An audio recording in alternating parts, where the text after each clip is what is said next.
Bonjour ou bonsoir à vous tous. Nous sommes le samedi 18 mai 2024 et merci d'être avec nous. Dans le monde en 7, on parlera donc du Bénin, talon qui lève l'embargo sur le pétrole nigérien. Nous irons du côté du Tchad évoquer donc cette victoire déclarée par le Conseil constitutionnel de Kaka Déby qui tourne donc ainsi la page du coup d'État qu'il avait mené au pouvoir. On parlera aussi du Togo en deuxième partie, on va évoquer les législatives. La Cour constitutionnelle a livré les résultats définitifs de cette élection. Rien n'a changé. Et puis, on parlera donc de l'entrée de ces nouveaux députés. Ce sera le mardi prochain. 3 invités sont avec moi sur le plateau. Constant Lemou est analyste politique. Bonsoir Constant. Bonsoir Samuel, bonsoir à l'audience de New World TV.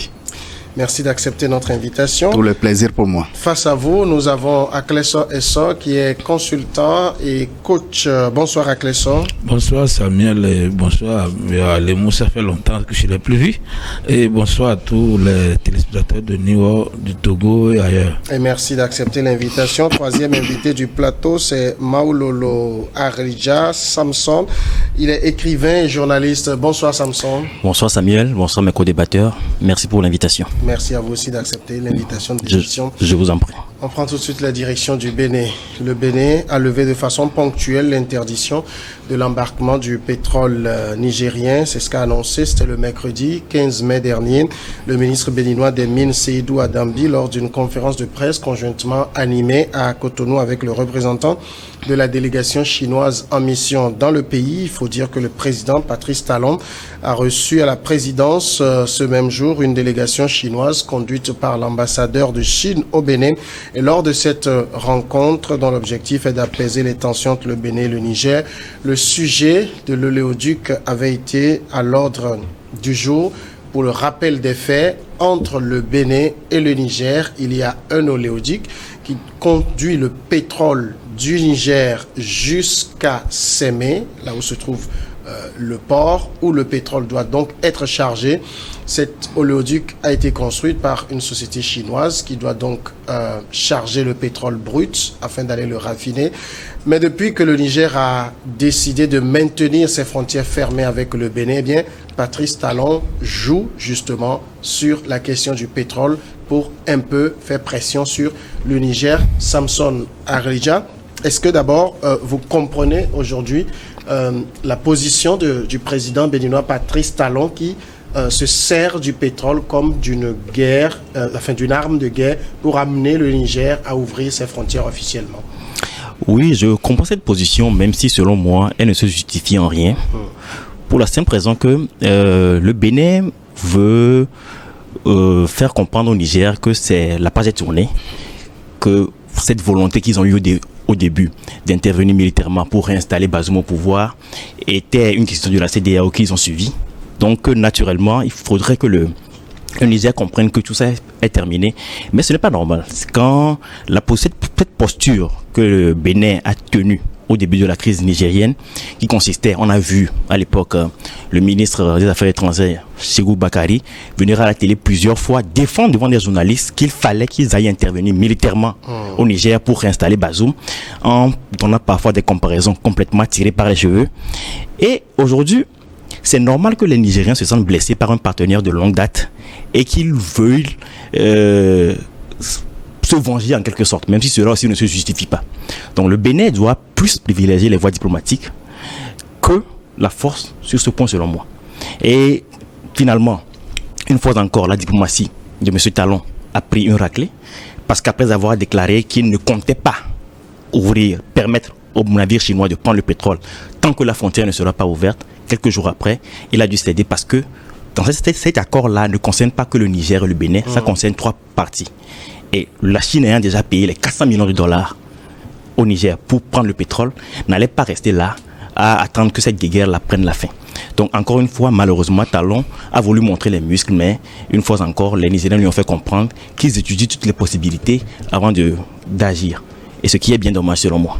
Constant Lemou, est-ce que, avant d'aller même dans le fond sur la question du pétrole, est-ce que vous trouvez normal que le Niger, jusqu'à présent, maintienne ses frontières fermées avec le Bénin? Il nous en souvient, comme l'a dit mon co-débatteur, la fermeture totale des frontières autour du Niger pour cause de renversement du pouvoir De Bazoum. élu, le pouvoir de Bazoum. Alors, c'est le Bénin qui a décidé de la fermeture de la frontière. C'est la CEDEAO. Bien, la CEDEAO, entre griffes, a décidé, le Bénin a appliqué avec toute une rigueur indescriptible, parce que nous avons vu, et les Béninois sont plus témoins que nous, du pourrissement des produits à la frontière entre le Bénin et le Niger. Et aucune pitié n'a été observée vis-à-vis des opérateurs économiques qui ont vu leur investissement périr. Alors, le Niger a tout de suite compris également que sa sécurité était menacée de ce côté de la frontière avec le Bénin. Très vite, le Niger a donc fermé sa frontière. Bien, le justif, c'est que le Bénin est un territoire où s'entraînent les terroristes qui viennent attaquer le Bénin. Le territoire béninois est également, abrite également des camps ou bien un camp militaire où les Français se sont basés dans la perspective d'une attaque contre le Niger. Dans ce cas, si les autorités nigériennes sont bien convaincues de ce qu'elles avancent, il n'y a pas de raison d'ouvrir cette frontière dans la mesure où rien ne vaut la sécurité d'un pays. Mais ce que dément le Bénin. Pardon? Ce que dément le Bénin. Le Bénin peut beau démentir, mais il faudrait que le Bénin apporte les preuves que ce que le Niger dit est faux.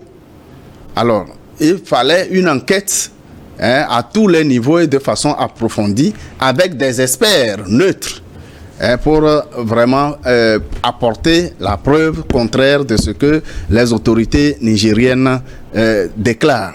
Dans ce cas, le Niger n'a pas à marchander sa sécurité. Et le Bénin, aujourd'hui, qui se plaint de cette fermeture, se rattrape ou tente de se rattraper en ouvrant la sienne. Malheureusement, c'est bien trop tard parce que le président Talon s'est trop précipité, il a agi trop vite, il a dansé plus vite que la musique et finalement le panier s'est renversé sur lui. Alors, c'est le Bénin qui en souffre le plus. Cette fermeture de frontières a fait souffrir plus l'économie béninoise que l'économie nigérienne.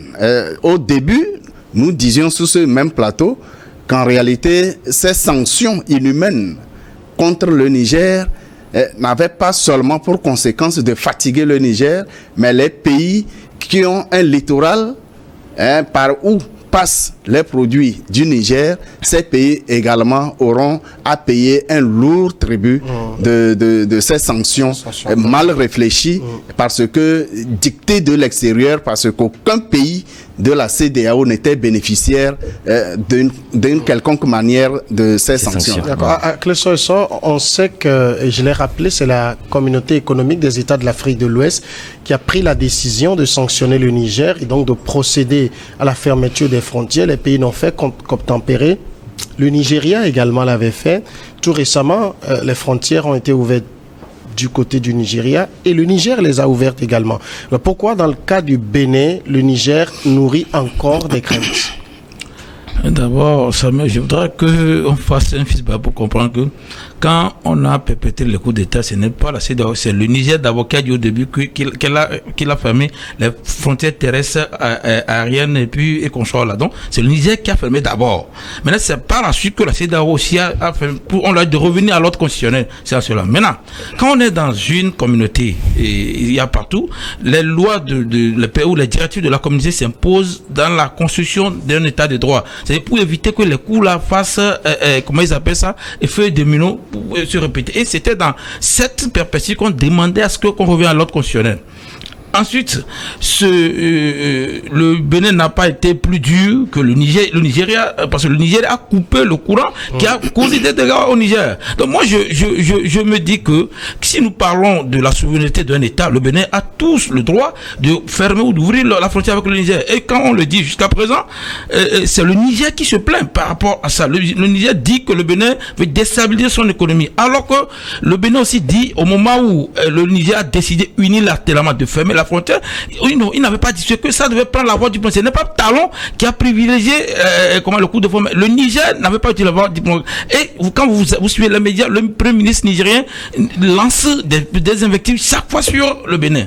Or, le Bénin, c'est un État. Le Bénin même a posé une question. Est-ce que quand le Niger voulait signer le partenariat avec les Russes, est-ce que le Niger a demandé l'accord, l'approbation du Bénin? Non. Donc, quand on est un État souverain, qu'il y ait une base française au Bénin ou pas, le Bénin a droit d'en avoir ou pas. Parce que le Niger, le Niger, personne n'a demandé l'avis des pays frontières avant de le faire. Donc, le Bénin dit seulement que si le Niger avait fermé les frontières, et malgré le fait que le maïs béninois passe là-bas, les fruits, tout, les céréales béninois passent là-bas, le Niger doit reconnaître aussi que tout doit se faire sur le plan diplomatique. Moi, ce que je déploie jusqu'à présent, c'est que c'est l'assujettissement étatique ou étranger dont on fait cas qui est encore arrivé. Ce n'est pas, si on doit ouvrir la frontière là, ça doit être une sorte d'entente entre le Bénin et le Niger seulement. Donc, c'est la puissance chinoise qui vient encore. C'est ce qu'on dit, mais les gens ne comprennent pas. Aucun pays étranger ne vient en Afrique pour faire les yeux du don. C'est peut-être à cause de ces 400 millions. Mais quand le Bénin, quand la Chine perd 400 millions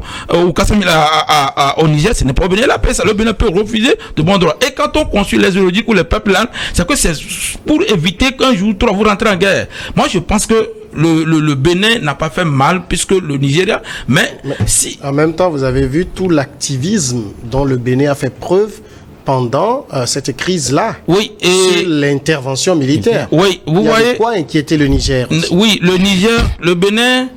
D'abord, c'est une décision communautaire. Ensuite, le Bénin est un pays qui partage la frontière avec le Niger. Ce n'est pas le cas du Togo. Et il y a entre le Bénin et le Niger qui peut comprendre réellement quels sont les incidents terroristes et consorts. Le Bénin est très souvent attaqué par les terroristes aussi. Le Bénin, donc, moi je trouve un peu inopportun qu'il aurait le Bénin devait être une bastion des terroristes et que les terroristes attaquent également, parce que quand vous allez au nord du Bénin, les commissariats et consorts sont attaqués de temps en temps. Donc, je dis que le Bénin n'est que dans le respect d'une directive de la CEDEAO pour empêcher que ces coups se perpètrent. Et ce n'est pas pour la première fois que la CEDEAO a fait intervenir militairement dans un pays pour partir. Quand vous prenez la Gambie, Adama Barrow et Yaya Jammeh et tout là, ça s'est passé. Donc ce n'est pas que on a appliqué, même le Mali, le Burkina, le Niger ont envoyé des militaires quand la CEDEAO voulait faire son intervention. Donc moi je pense qu'il ne faut pas faire les choses d'une poids deux mesures. Quand la communauté décide, on l'applique. Même si on peut reprocher pourquoi la CEDEAO, c'est une décision, le Bénin n'a pas pris uniquement les décisions d'aller. Pourquoi est-ce que le Niger ne s'apprend pas au Nigeria? Parce que moi j'ai même appris que les coupures ont causé des morts au Niger, à Niamey. Pourquoi le Niger ne peut pas ça? Mais il faut quand même que les deux chefs d'État reviennent de mieux. C'est parce que Talon dit qu'il a ouvert la frontière temporairement, mais que le Niger doit revenir sur le plan pour qu'ils discutent. Ça, c'est normal. Parce que personne ne doit imposer quoi que ce soit à l'autre en matière de diplomatie. Ce que dit Samson Aridja, ce que dit le Bénin aujourd'hui, c'est que nous ne refusons pas que le pétrole nigérien traverse les oléoducs pour arriver à Sémé, mais cela doit se faire dans un cadre régulier de discussion entre deux États, de frontières régulièrement ouvertes, et non comme un trafic sur un marché noir. Ça ne peut pas être un trafic sur un marché noir. Je pense que cette rhétorique vient encore une fois décrédibiliser la diplomatie béninoise. Tout d'abord, pour revenir un peu sur ce que Akleso a dit, je pense que quand on fait un coup d'État, on ferme toujours les frontières. Ça, c'est quelque chose qu'on fait. On suspend la Constitution, on dissout les institutions. J'ai fait un rappel pour dire que ce n'est pas la CEDEAO qui a fermé les frontières d'abord. Moi, j'ai donné un classement par rapport à la fermeture de la frontière. Je comprends très bien. Je vais en venir quelque part. Donc ça ne peut pas être utilisé par le Bénin après pour justifier et toute la surenchère qu'il y a eu. C'est-à-dire, moi, je me rappelle quand Ségou Bakary comparait un peu le général Tiani au gardien de maison de Bazoum, des comparaisons vraiment tirées par les cheveux. Donc, ce oléoduc, le Bénin a fait des pieds et des mains pour pouvoir l'obtenir. C'est-à-dire, c'était même l'une des raisons pour laquelle l'ancien président Boari détestait le président Talon. Parce qu'il s'était battu aussi pour que le pipeline passe par le nord. Et c'était même le chemin le plus court parce que les champs pétroliers d'Agadem, d'où part le pétrole, sont situés au niveau du bassin du lac Tchad. Ça aurait été même moins coûteux pour les Chinois d'investir et de faire passer le pétrole par le Nigeria. Mais le contexte sécuritaire étant ce qu'il était, finalement les Chinois ont dit non, on va plus dépenser pour faire passer par là. Et il y avait aussi l'option de faire passer ça par le Cameroun. C'était aussi un peu trop compliqué, c'était un peu trop long finalement. Donc on a choisi de faire passer ça par le Bénin et tous les accords ont déjà été signés. Talon ne peut pas parler aujourd'hui d'informel. Les $0,8 qu'il doit prendre par baril avaient déjà été conclus et cela quel que soit le prix du baril. C'est-à-dire que même si le baril descend demain à $20, actuellement le Bénin va prendre ces $0,8. Si le baril monte, actuellement le baril de $71 et un peu plus, ça profite bien sûr au Niger, mais le Bénin prend ses taxes et c'est bien acté. Et les $400 millions que la Chine a déjà versé, le Bénin est déjà en droit d'encaisser ses revenus. Donc ça ne peut pas être conçu comme un truc illégal. Si Talon utilise cette rhétorique aujourd'hui, non. Et vous allez voir que Talon, il n'y a jamais eu il n'a jamais reconnu publiquement que cette surenchère était de trop. On peut être dans une organisation, on prend une décision, mais cela ne veut pas dire que je vais commencer par le défendre bec et ongle. On a vu des pays frontaliers au Bénin qui ont été à toutes les négociations, dont les chefs d'état-major ont même participé aux réunions, mais qui ne sont jamais venus dire ici qu'il faut aller renverser Tiani pour mettre Bazoum au pouvoir. Non. Maintenant, vous avez posé une question au début. Pourquoi le Bénin, le Niger a choisi d'ouvrir avec le Nigeria, mais est aussi dur avec le Bénin? C'est parce que le Niger n'avait pas d'alternative. Le Niger dépend 90% du Nigeria pour l'électricité. Ils ne peuvent pas se permettre de faire ça. Et en plus de ça, vous allez voir qu'au Nigeria, il n'y a pas eu de surenchère. Quand Tinubu a commencé par parler, c'est les chefs religieux, les chefs militaires qui ont commencé par lui dire ne va pas dans ça, c'est dangereux. On est des frères. On est des frères. Donc, du coup, il y a eu même une fermeture plus flexible au niveau du Nigeria qu'au niveau du Bénin, où ça a été beaucoup plus rigide. Or, par rapport au Bénin, le Nigeria a déjà trouvé une alternative qui est le port de Lomé, qui lui permet de se desservir. Même si finalement les trucs sont très chers sur le marché à la fin, c'est quand même une alternative. Est-ce que, Constant Lémo, est-ce qu'il est possible, quand on prend les relations entre États, de séparer la politique du business? Vous avez bien fait de poser ce problème. Et il me souvient, lors d'une rencontre de haut niveau, l'ex-président guinéen, le professeur Alpha Condé, avait justifié la faiblesse du développement économique par le non-respect des engagements. Ce qui fait que les économies se concurrencent en interne. La même culture dans un pays est répétée ailleurs. Les deux se concurrencent sur un petit marché. Au lieu de s'entendre que tel pays produisant tel type de produit, l'autre devrait s'en abstenir et produire autre chose, et dans la complémentarité, que l'économie soit plus forte. Mais puisque les dirigeants sont toujours sous l'effet d'une force extérieure et l'instabilité politique aidant, chaque fois les accords tombent à l'eau et remettent en cause tout ce qui a été préparé pour être une relance économique durable. Donc le développement économique durable n'existe pas en tant que tel dans les pays africains. C'est l'exemple patent du Bénin qui vient honteusement par l'intermédiaire de son président toujours éperonné. Je dis bien toujours éperonné parce que je sens que Patrice Talon n'agit pas par lui-même, parce que je sais que cet homme est plus intelligent que ce qu'il est en train de faire. C'est lui qui a signé l'accord au nom du Bénin avec le Niger au sujet du déplacement au niveau du trafic, au sujet du trafic pétrolier. Et ils ont juré pour rien au monde, ils ne s'opposeraient à ce que le pétrole nigérien passe par le Bénin pour être recueilli dans les tankers en mer. Aujourd'hui, sans argument valable, Patrice Talon dit non. Il revient sans donner d'argument, et il revient sur cet accord, mais qui n'arrive pas sérieusement à bloquer. Les deux pays, le Niger et le Bénin, ne sont pas en guerre. Pour une mesure sécuritaire, le Niger a maintenu sa frontière fermée avec sa frontière terrestre. Et ce ne sont pas toutes les issues qui sont fermées. Il y a le fleuve. Patrice Talon lui-même dit son maïs et d'autres produits passent par d'autres voies. Le fleuve au niveau de le Niger. Il y a le fleuve. Ça veut dire que l'oignon nigérien aussi passe par d'autres voies et atteigne le Bénin. Oui. Ça veut dire qu'il y a réellement des échanges entre les deux pays. Informel. Quand bien même, pourquoi informel?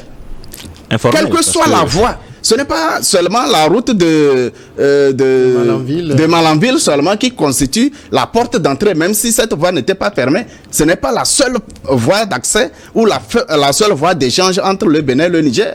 D'autres voies existent, sauf qu'elles ne sont pas principales. Les taxes sont régulièrement perçues du côté du Bénin comme du côté du Niger. Patrice Talon n'est pas en train de se tromper, mais il est en train de faire un mauvais usage de la situation. Deuxième élément, le pétrole nigérien ne passe pas par la route. Pour qu'on parle de fermeture de frontières, alors le pétrole ne peut plus passer. Il voulait profiter de l'occasion, c'est tout. Et la fermeture de frontières entre le Niger et le Bénin, c'est seulement terrestre, ce n'est pas aérien. Les échanges aériens continuent entre le Niger et le Bénin. Alors, si Patrice Talon se sent coincé parce que ces produits d'échange avec le Niger passent principalement par la route, eh bien, c'est à lui de rassurer les autorités nigériennes qui ne constituera plus jamais une menace. Le territoire béninois n'abritera plus jamais une base militaire pour inquiéter le Niger. Nous nous rappelons encore des missions dans le golfe du Guinée, dans le port de Cotonou, par les forces militaires françaises, les forces militaires américaines. Je ne sais pas pourquoi on veut fermer les yeux là-dessus. Le ministre béninois de l'énergie des mines dit, je cite, le Bénin n'a aucune intention de nuire aux intérêts de l'État du Niger ni à celui de notre partenaire commun. Oui, c'est une bonne déclaration politique. Il reste les faits. Jusque-là, le Niger n'a pas dit, je révise l'accord entre le Bénin et le Niger concernant le pétrole, le passage du pétrole. La question demeure, c'est-à-dire on peut avoir des problèmes diplomatiques, politiques, mais sans engager. Le pétrole continue par circuler. Le pétrole, le passage du pétrole n'a rien à foutre avec la route, n'a rien à foutre avec les relations diplomatiques. Bazoum a bien dit, le pétrole nigérien est également le pétrole béninois. Et ils ont ricané à l'occasion. Le président Tiani n'a pas dit le contraire. Il n'est pas revenu sur l'accord concernant le passage du pétrole nigérien par le port du Bénin. Rien de cela. Personne n'a intérêt à revenir sur cet accord. En tout cas, il appartient aux deux pays de privilégier la voie de la négociation et surtout la garantie diplomatique, la garantie sécuritaire pour que aucun des deux pays ne soit une menace pour l'autre. Je rappelle que pour des raisons intérieures, quelquefois même, je rappelle à mon jeune frère, quand il y a élection dans un pays, la veille, les frontières sont fermées. C'est vérifié récemment. C'est fermé. Et le lendemain, ce n'est pas une sanction. Cette fermeture n'est pas une sanction contre un pays limitrophe. Encore une prise de pouvoir par la force, c'est que les nouvelles autorités ont besoin de s'assurer que tout le territoire est sous maîtrise avant d'ouvrir encore les frontières. Ce n'est pas une mesure punitive contre qui que ce soit. D'accord. Est-ce qu'il faut, justement dans ce feuilleton, que les deux chefs d'État prennent de la hauteur et se rencontrent? Moi, je pense que, contrairement à ce qu'on dit tout à l'heure, l'un des présidents de la CEDEAO, à qui moi j'ai, c'est moi une conférence qui n'a pas la main mise ou une main cachée derrière, parce que Patrick Talon est allé à l'encontre sur plusieurs décisions de la communauté internationale quand il est venu. Quand il fatigue les opposants, on est intervenu, il maintient son cap sans avoir la pression de l'opinion internationale. Donc, moi, sur ce dossier, moi, je le dis, on est dans la souveraineté des États. Quand vous voyez la théorie générale de l'État, chaque État est souverain. Il doit faire ce que lui bon semble. L'économie, c'est bon, mais la sécurité, c'est encore mieux. Maintenant, si le Bénin, mais il doit respecter ses engagements. Est-ce que quand ce n'est pas les Tiani qui ont remis en cause la plupart des accords qu'on avait signés avant, non, moi je ne fais pas de poids de mesure. Si hier on est dans la diplomatie, dans le respect des accords, Tiani a renoncé à beaucoup des accords. Donc le Bénin n'a pas renoncé aux accords. Et comme mon grand frère Lemou le disait, en période électorale, c'est qu'on ferme les frontières pour qu'il n'y ait pas des intrusions au niveau des votes consolés. Mais quand on fait coup d'État, on ferme les frontières pour couper tout parce qu'on a peur qu'il y aura d'autres pays qui vont intervenir. Ici, dans le cas là, on est en accord. Quand les gens ne comprennent pas, Talon utilise maintenant la cause du pétrole pour mettre pression afin que les choses reviennent là-dedans. Parce que le Niger a oublié qu'il y avait ça aussi avant de fermer la frontière. Quand vous fermez la frontière, que vous ouvrez, c'est un autre pays, c'est que vous énervez l'autre. Peu importe ce qu'il avait dit, on peut du tout. Mais l'idée d'attaquer le Niger ne venait pas du Bénin, plutôt du Nigeria. Quand vous voulez bien, c'est le Nigeria qui a évoqué ça et Ouattara a appuyé. Ce n'est pas le Bénin. Donc, quand vous êtes dans une communauté et que vous êtes, chaque fois vous dites que vous ne faites pas, arrêtez, la communauté n'existe plus. Quand vous voyez la communauté européenne, quand ils disent qu'ils vont sanctionner ou ils vont appliquer une directive dans l'Union européenne, ça s'applique. Donc, moi je dis ici, Talon a déjà mis l'eau dans son vin. Ce que je n'ai pas aimé, que ce soit une tierce personne qui est un tiers État qui est la Chine, qui est intérêt. J'aurais préféré que ça soit entre eux. Ils ont leur intérêt en jeu, c'est beaucoup de milliards. Mais maintenant, c'est maintenant qu'il y a leur intérêt en jeu. Ils négocient juste pour avoir leur pétrole, pour aller faire leur travail. Oui, c'est ce que je dis. Est-ce qu'il y a encore une multinationale. Oui, Samuel, c'est que les multinationales, mon grand frère, le monde ne va pas démentir, ont causé beaucoup de guerres aussi. Et ça, quand on est dans cette perspective, et qu'une multinationale peut mettre la pression sur un pays à céder, c'est normal. Vous voyez, il y a des bases militaires au Djibouti, dans la corne de l'Afrique consolée, mais ils n'ont pas attaqué les pays voisins. Donc, si le Bénin demande, mais au Sénégal, ici, il y a des bases militaires. Mais on n'a pas pris des bases militaires du Sénégal pour attaquer ni le Mali, ni le Niger. Donc, si le Bénin ce n'est pas parce que le Niger a renvoyé la France que le Bénin a l'obligation c'est aussi un partenaire du Niger. Est-ce que quand le Niger veut appeler la Chine, le Niger a demandé l'accord du Bénin d'abord? Donc, il faudrait que les deux pays reconnaissent la diplomatie et que chacun sache que tel pays a tel pays a le droit. Quand on parle des oléoducs du pétrole, les oléoducs qui ont été construits en Europe, quand il y avait la guerre entre Russie et Ukraine, on a coupé ce lien aussi. Ce n'est pas arrêté. Il faut que ce que tu vois comme pression, Talon n'avait aucune pression sur le Niger pour ouvrir la frontière. Maintenant que le cas du pétrole est venu, il dit revenons à de meilleurs accords entre nous.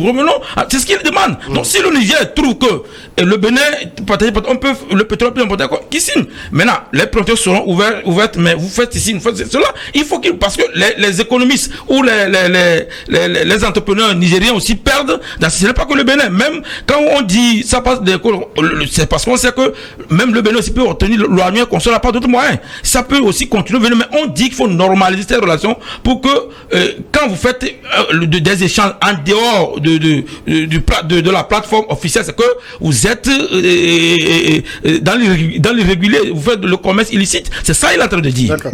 Justement, qui perd le plus dans ce feuilleton? Parce que quand on regarde aussi, on a l'impression que le Niger fait de la surenchère, mais c'est le pétrole nigérien.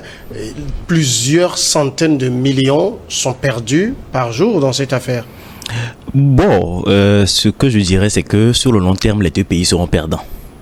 Donc, il faudrait que les deux pays mettent un peu plus d'eau dans leur vin, parce que la géographie, l'histoire, l'économie les a déjà mises ensemble. Il faudrait qu'ils puissent trouver une solution de sortie de crise. Mais cette solution-là ne peut pas venir avec la pression du Bénin sur le Niger. Il est important que le Bénin comprenne que le Niger est dans son droit de vouloir, en guillemets, se venger, si je comprends bien. Mais avant même, vous savez, il y a cela 2 mois, il y avait un groupe de douaniers qui était arrivé à Cotonou, des hauts fonctionnaires de la douane nigérienne qui étaient à Cotonou, et les négociations avaient déjà commencé pour la réouverture de la frontière. Tiani ne gagnerait rien à garder la frontière fermée éternellement. À un moment donné, c'est les propres populations, parce que quand vous arrivez à Malanville, ceux qui sont à Gaïa, c'est les mêmes peuples. C'est comme à Flaou, en fait. Ils parlent la même langue des deux côtés. Donc, même Talon ne gagnerait rien, et Tiani plutôt ne gagnerait rien à garder les frontières fermées pour toujours. Donc, il faudrait juste que le Bénin fasse preuve de plus de patience et surtout répète ses accords. Sur le cas du pétrole, le Bénin ne peut pas utiliser le pétrole comme arme pour obtenir l'ouverture de la frontière terrestre. Là, c'est complètement exclu. Parce que la CNPC, la compagnie chinoise qui a dépensé beaucoup d'argent pour construire l'oléoduc, ne va pas accepter cela.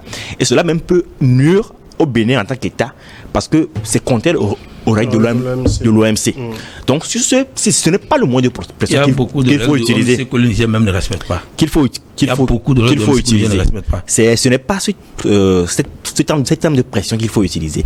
Il faut privilégier la négociation, chercher un médiateur que le Bénin donne des garanties. La base militaire les militaires français qui sont au Bénin, qui aident à combattre les djihadistes, ils n'ont pas une base militaire là-bas. Le journaliste qui a fait le reportage est même venu se prononcer sur la question pour dire que son reportage a été sorti de son contexte clairement et qu'il n'y a pas de base militaire française au nord, mais qu'il y a des coopérants militaires français qui vont parfois au front avec les militaires béninois pour aller traquer ces djihadistes-là. Et contrairement à ce qu'on pense, les djihadistes qui attaquent le Bénin ne viennent pas comment l'appelle-t-on du Niger, parce que la partie du Niger de ce côté-là est quand même pour le moment sous contrôle. Il vient plutôt du Burkina qui est complètement une zone, un no man's land, une zone sans foi ni loi. Donc je pense que les deux pays ont vraiment besoin de s'asseoir et de pouvoir trouver une porte de sortie. Et justement, l'ancien président béninois Nicéphore Soglo a proposé que la conférence la conférence des anciens chefs d'État puisse intervenir comme médiateur dans cette situation qu'on va suivre et analyser au moment venu. On passe du côté du Tchad. Puis-je placer un mot? Puis-je placer un mot? Très rapidement alors. Dans ce non-respect des engagements par le Bénin, à long terme, dans l'immédiat, à court terme, les deux pays perdent. Le partenaire chinois perd. Mais à long terme, c'est le Bénin qui perd. Parce que, vu la quantité du pétrole au Niger, et vu le temps, eh bien, le Niger peut choisir de dévier l'acheminement de son pétrole vers un autre pays, vers un autre port. Un nouveau pipeline peut contourner le Bénin. Des années pour les construire. Bien sûr, c'est pourquoi je dis à long terme, le Niger peut décider de réorienter son pétrole vers un autre port, un port nigérian par exemple, le port togolais par exemple. Bien sûr, ça coûtera encore de l'argent, mais à long terme, le Niger sort gagnant. Mais le Bénin risque d'être asphyxié et totalement si le président, si les Béninois suivent leur président dans son égarement. D'accord. On va passer maintenant du côté du Tchad. C'est notre second sujet à l'international. Le Conseil constitutionnel du Tchad a annoncé le jeudi 16 mai dernier les résultats définitifs de l'élection présidentielle. Et selon les chiffres annoncés, le président de la transition, Mahamat Idriss Déby, remporte largement le scrutin avec 61% des suffrages exprimés. C'est définitif. Donc, il est élu président pour un mandat de 5 ans. Et selon toujours ces résultats, le Premier ministre Succès Masra arrive en seconde position avec 18,54% des voix, suivi également de notre ancien Premier ministre Pahimi Padaké Albert qui récolte 16,96% des voix. Les autres candidats suivent très loin derrière avec moins de 1%. Et les recours introduits par Succès Masra et Albert Pahimi Padaké ont été donc, ils ont été déboutés par le Conseil constitutionnel. À Clé-sur-Essor, finalement, il faut dire qu'il n'y a pas de surprise. Hein. C'est vrai qu'il n'y a pas de surprise, mais je voudrais revenir sur ça. Quand tu me permets de faire une bifurcation seulement de 10 minutes, 10 secondes plutôt. Moi, juste que je voulais dire que nous demandons en Afrique l'autonomie financière, économique, consort là. Mais mes co-débatteurs et mon frère aîné a dit que le Bénin perdra. Mais moi, je dois dire que le Bénin ne perdra rien parce que l'économie béninoise existait avant ce contrat de pétrole. Donc le Bénin a vécu, vivait et va vivre après ce contrat. Mais c'est le lieu pour les Africains de penser autrement. Pourquoi on ne peut pas transformer le pétrole là, on ne peut pas raffiner le pétrole sur le sol nigérien? Une partie est raffinée. Non, je ne veux pas d'une partie. Je ne veux pas d'une partie que tout le pétrole soit raffiné pour éviter aussi ces coûts. Parce que c'est là où les étrangers viennent, le pétrole vient et viennent sans le Niger, le Bénin meurt. Non, le Bénin va vivre. Donc le Bénin va vivre toujours. Maintenant, ce que je pense, vous voyez, au Tchad, très rares sont les pays où on a vu les poutistes, ou bien, si je ne dois pas le dire ici, ceux qui ont fait un coup de force pour venir au pouvoir à organiser les élections et perdre. Et dans la logique des choses, quand vous voyez quelqu'un qui parle de transition, qui a dirigé après pour candidature, c'est que c'est normal qu'il gagne, sinon le pays sera en feu. Donc c'est vrai que Succès Masra est venu, on a supposé que les choses allaient changer, il a fait ce qu'il peut, mais moi c'est nos magistrats qui me font rire des fois. Ils crient que les gens violaient X loi, Y loi, et surtout à la fin, sans vergogne, ils disent que on a gagné. Je pense que c'est pour éviter de mettre le pays en feu en sachant que les gens sont obligés d'accepter ça. Sinon, et tout le monde sait que un président de transition qui va aux élections, et parce que dans la logique des choses, quand tu dis la transition, tu ne vas plus déposer candidature, et ça ne fait que nous donner un avant-goût de ce qui va se passer au Mali, au Niger, au Burkina, et dans une certaine mesure au Gabon et en Guinée. Donc, et ça fait mal, mais qu'est-ce qu'on peut dire à part les regarder pour dire qu'on a raison, pour dire que les coups d'État sont pas bons et que les poutistes, quand ils viennent, ils feront pas de bonnes choses. Sinon, moi je savais déjà que on va pas nous dire que, du moins, Déby ne va pas se laisser évincer du pouvoir, que ce soit sur le plan politique ou militaire. Donc, il a trouvé juste un moyen pour se légitimer en disant que lui, au moins, il est revenu au pouvoir par les élections. Parce qu'en démocratie, le problème avec la démocratie, c'est qu'on ne dit pas comment les élections doivent se faire, mais on dit qu'il faut organiser les élections. C'est ça le trou béant que la démocratie, on devait instaurer au niveau des élections des différents critères. Mais on a seulement dit, pour l'un des critères de la démocratie, c'est que vous organisez des élections. Donc, ils sont dans cette démocratie édulcorée pour évincer le peuple. Sinon, moi, je m'attendais à ça depuis. D'accord. Samson, Succès Masra ne reconnaît pas les résultats, mais se tourne vers l'avenir. C'est juste un petit feuilleton déjà dont le scénario était déjà prévisible. Bon, c'est la fin d'un faux suspense.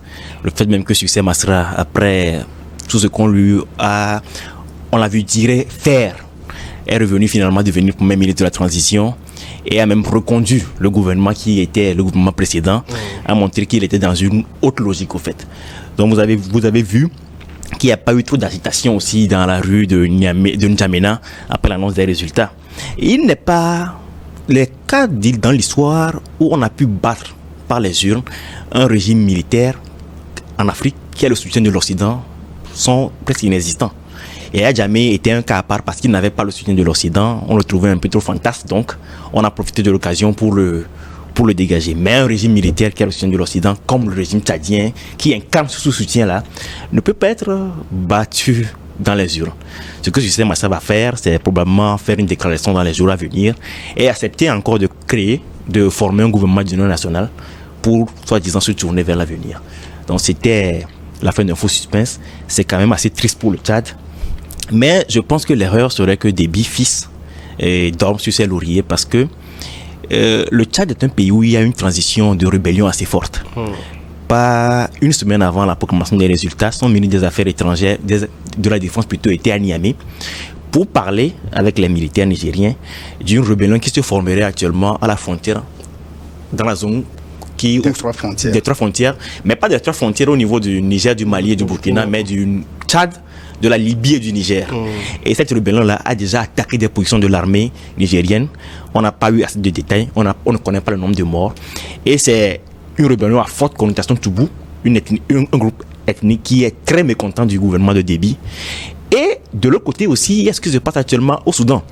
Un conflit dont on parle très peu, parce que les journalistes sont assassinés et ne sont pas autorisés à entrer dans ces zones, mais qui continue par faire beaucoup de dégâts et qui menace vraiment la stabilité non seulement du Tchad, mais aussi de toute l'Afrique centrale. Parce que à l'allure où les choses vont, je crains fort que le pays risque juste encore une fois de se disloquer. Parce que quand tu vois les chefs rebelles qui finissent par s'allier à Al-Bourhan contre Emeti, mais Emeti qui finalement contrôle complètement le Darfour à l'exception de quelques villes et qui menace de massacrer des populations, c'est tout un imbroglio. La Chine qui finance les deux parties parce que la Chine veut du pétrole et chaque partie contrôle des zones où il y a des raffineries et la Chine, juste ce qu'elle veut, c'est pouvoir embarquer son pétrole et aller l'utiliser. La Russie qui finance officiellement Emeti et l'Ukraine qui donne des armes à Al-Bourhan, les États-Unis qui jouent un double jeu, c'est vraiment un imbroglio. Et beaucoup de bases rebelles, beaucoup de rebelles tchadiens attendent juste de pouvoir avoir une base armée au niveau du Soudan pour rentrer dans N'Djamena.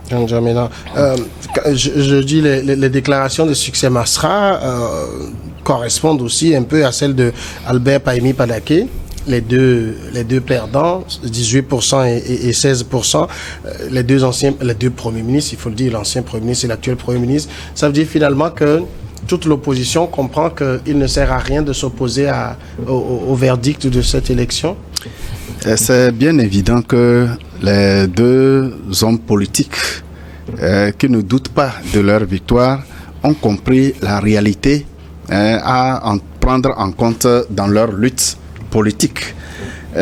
Déjà, il fallait avoir une lecture dès la mort de Idriss Déby, où le fils Mohamed Déby a été installé au pouvoir par la puissance métropolitaine du Tchad, notamment la France, par la présence effective du président Emmanuel Macron. S'en sont suivis des dialogues et des réformes constitutionnelles qui ont permis aux militaires de se positionner ou d'être candidats aux élections. Pendant la transition, Sucé Masra a organisé des manifestations qui ont été violemment réprimées dans le sang. Et Sucé Masra s'est retrouvé en exil. Mais à la veille des élections, par un compromis qui reste encore obscur, sous la houlette du président de la RDC, a accepté de revenir au pays et d'occuper le poste de Premier ministre. En lisant ce schéma, c'était clair que Sucé Masra était d'accord que Mohamed Déby continue d'être président jusqu'à ce que lui-même veuille quitter le pouvoir. Et là, on ne sait pas quand.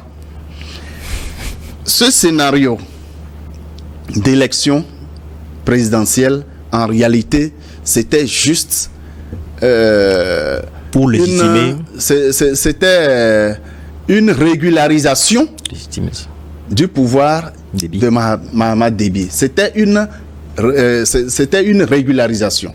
Parce que c'était une prise de pouvoir anticonstitutionnelle. Désormais, cette prise de pouvoir est constitutionnelle parce que légalisée par les élections.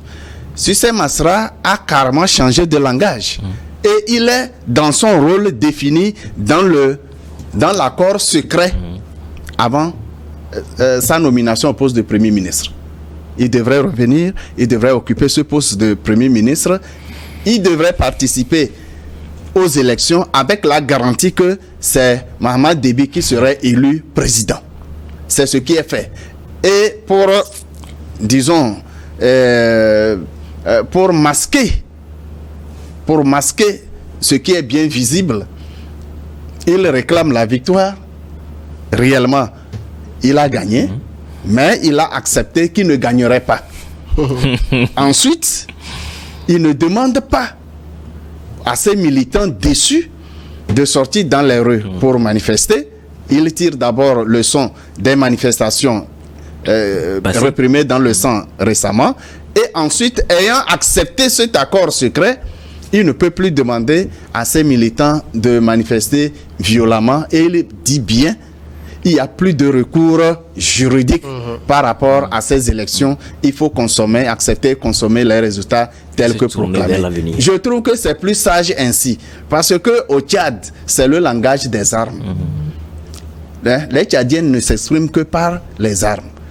Quand vous êtes en discussion contradictoire avec un Tchadien né et qui a grandi au Tchad, après 2 ou 3 phrases, si vous n'êtes pas d'accord, c'est une arme qui sort. Soit il tire ou il vous poignarde. C'est dans ce climat qu'ils sont nés, ils ont grandi. Et il serait vraiment difficile, et ce n'est pas pour maintenant, que le Tchad puisse aller vers un régime véritablement démocratique et que la prise de pouvoir soit par les élections. D'ailleurs, le principe démocratique, le principe des élections édicté par le sommet de la Baule est en réalité une farce. Parce que ceux qui ont organisé ce sommet de la Baule, ceux qui ont posé les conditions de démocratie pour collaborer avec les pays, c'est les mêmes qui accompagnent les putschistes. S'ils n'organisent pas eux-mêmes les coups d'État, ils accompagnent les putschistes. Je parle du Tchad, je parle du Burkina Faso avec le réfugié burkinabé au Togo, je parle du Gabon et beaucoup d'autres exemples où le maître a ravalé ces principes pour adopter des principes contraires que lui-même dénonçait. D'accord. On va marquer maintenant la pause pour regarder ensemble le journal pour une dizaine de minutes et on sera de retour pour continuer.